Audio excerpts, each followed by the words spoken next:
莫拉克风灾呢，对台湾嘅影响已經見來見大哦。同時風雨呢，咪漸漸嘅增強誒。啲早晨差唔多3點嘅時間呢，也嘅暴風區已經接觸到嚟路面哦。故所呢，也嘅風雨係一層一層嘅。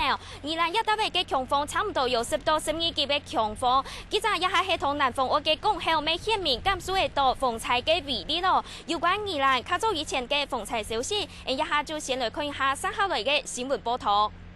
全兩三層樓安過，方面實在係懂得人講。不過雖然有海水人嘅啲公後水見見話，不過還係要講下同民眾莫講危險來觀看。有點怕，可是好像本地人說不是很怕嘛，就好啊，看得很是有一個經驗嘛。千載難逢的機會啊！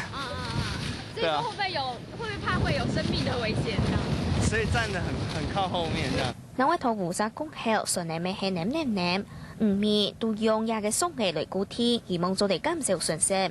那位同南澳嘅客家種潮用沙器，雖然現時係望純粹任何嘅債錢，唔過因為冬天係唔鴨同租農為主，故所幾面咪係提早做好嚟準備。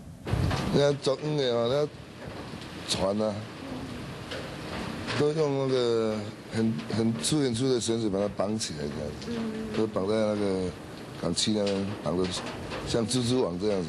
像去上街個就幫我哋個阿媽就拿命啊去照顧佢啊，唔得唔可以留田啦。